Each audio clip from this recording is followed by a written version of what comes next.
Hello, thank you for checking out A1 Math, and today we're talking about finding the slope. Um, we're going to break this off into three parts. Part one is find the slope from a line.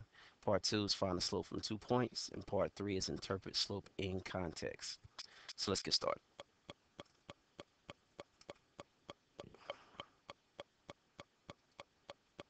So a lot of times you hear rate of change and determining rate of change. It's the same thing as slope. So in a real world sense, we've got this example where um, they've got a measurement of how much stamps cost over the years. So from 2003 to 2013, this is the different price for stamps. And if you map that on a graph, you can see and connect the lines, you can see how it's changing. That steepness is how quick it's changing, rate of change. So what slope is a way to measure to see how steep it is. So in order to measure it, what you need to understand is rise over run. That's what slope is. The change in your y over the change in your x. Okay. And remember, rise goes up and down, and run goes left to right. So to find the slope from a line, you want to put the rise over your run. So always go from left to right, just like you read. Go from left to right and find the measurement of your rise and put it over your run. So from left to right, I'm starting with this first point and I'm gonna go up 3 points. One, two, three. And these blocks are in twos, so you can see that that's going to be three. And the run is one. So my slope is going to be 3 over 1, which is equal to 3. So the slope for this first part is 3. Now in this next part, I go down first, going from left to right. I'm going down 3 blocks, and then I'm going to run 3 blocks to the right. Okay, and that's going to get me a negative 3 over 3, which reduces down to negative 1. So my slope here is negative 1. Um, if your line goes up from left to right, it's positive. And if your line goes down from left to right, it's negative.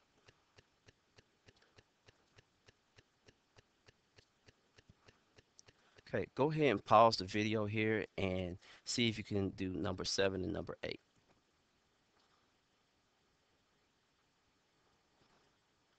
Okay, in number 7, you should get 6 over 5.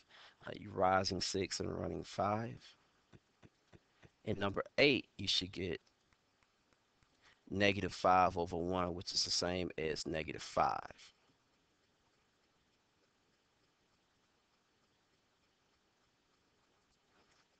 Okay, before we go into the next part here, I want to talk about slopes a little bit more. We've talked about how you have a positive slope goes up from left to right, negative slope goes down from left to right. Zero slope, it doesn't go up or down from left to right. And the undefined slope doesn't go left to right. Okay? And it's important to remember that if your zero is in your numerator, then you're going to have a slope of 0 or no slope. If your zero is in the denominator, then you're not going to have uh, an undefined slope. All right. Okay, now we're going to find the slope from 2 points. You just go pick 2 points off the graph. It doesn't really matter which order you pick them, but I always pick from left to right. Okay, so it's important to know what point is first and which point is second, so you keep it straight, plug it into this formula. Y2 minus Y1 over X2 minus X1. And understand the 1 and the 2 here are subscripts, just to let you know which point you're working with. So let's take a look at the example. Here, going from left to right, I'm going to pick this is my first point, and this is my second point. All right, so I got negative 2 and negative 1, 2 and 3. And I'm going to plug it into this formula. Once I do that, the main thing I want to do is define whether it's positive, negative, 0, or undefined.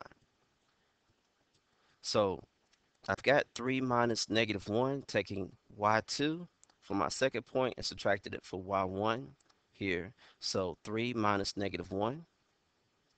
And then I have x2 minus x1, 2 minus negative 2. It's important to keep your negatives straight. There's a minus in the formula, so it'll always be there. And if you have a negative number, make sure you put it in parentheses to keep it straight. So once we subtract these numbers, we'll end up with a 4 over 4, which is equal to 1. So the slope on this is 1. Now, if you only have 2 points, you have to do it this way. Or if you have a graph that you can't read or can't count the blocks, you have to do it this way. But this graph, you can take a look and double check it. And you can see it goes up 5 and runs 5.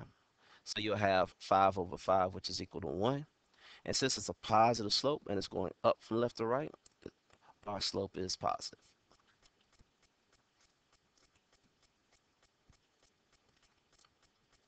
All right, go ahead and pause the video here and see if you could do number 9.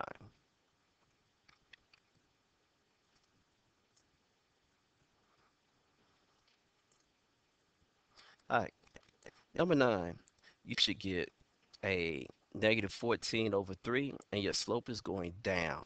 So it's negative.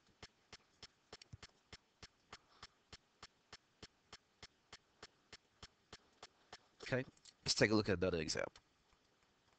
Okay, here we want to find the slope from 2 points, but in this part here, they don't give you a graph, they give you a table. And your x values, instead of a table that has your x on the left, y on the right, it's just going horizontal. So your x's are here and your y's are here. And you don't even need all the points, you just need to pick two of them. So you're going to pick an x and a y and an x and a y. So I got 3 and 2 and 3 and 4, and I'm going to write those points out. X and y here.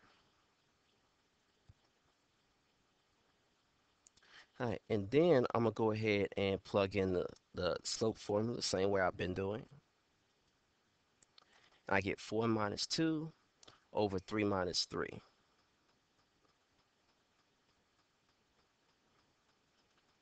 And here I'm gonna have 2 over 0. Since I have 0 in the denominator, I'm going to have an undefined slope.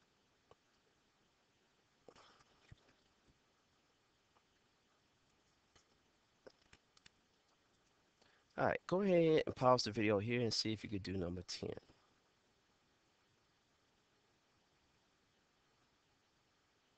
All right, let's take a look at the answer here.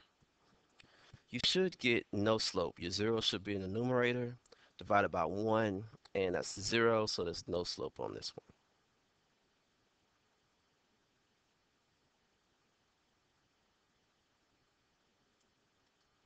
All right, let's take a look at part 3, which is interpreting slope in context. Not only do you want to find the slope, you want to say what it means in a real world sense.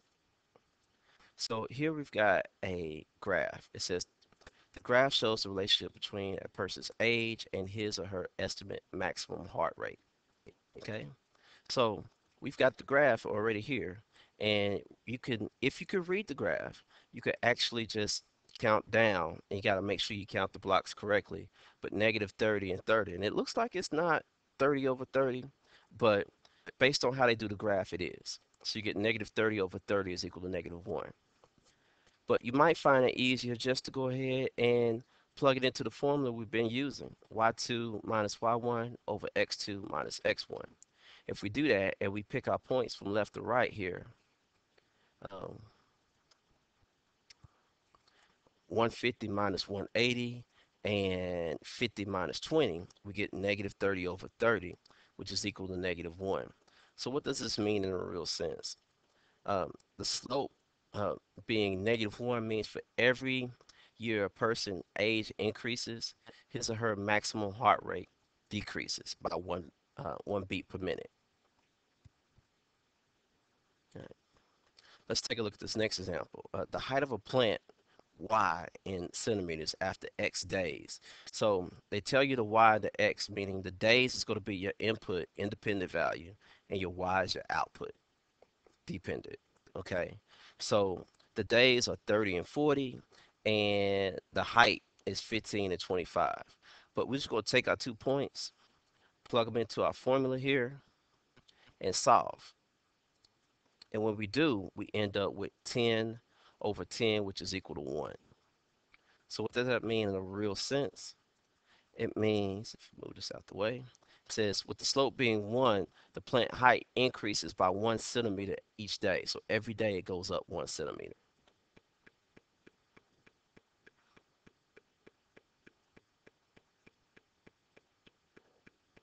All right.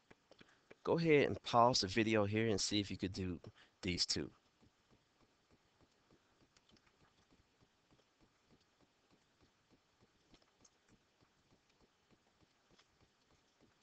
So on this one, as I try to do the graph, it's hard to see the number based on what that is. So I just left the graph alone and then went ahead and plugged in my 2 points going from left to right. So with this being y1 and y2, x1 and x2, I went ahead and plugged those in. 25 minus 10, 77 minus 50, get 15 over 27, which simplifies down to 5 over 9. What that means is if the temperature increases by 1 degree Fahrenheit, the the temperature as far as the Celsius increases by 5 over 9. Or, yeah, increases by 5 over 9. Okay, in this next example, the number of cubic feet of water Y in a reservoir X hours after the water starts flowing into the reservoir is a linear function, and the 2 points are 40 and 3,000 and 60 and 4,000, meaning the 40 and the 60 is your hours, and the 3,000 and 4,000 is the cubic feet of water.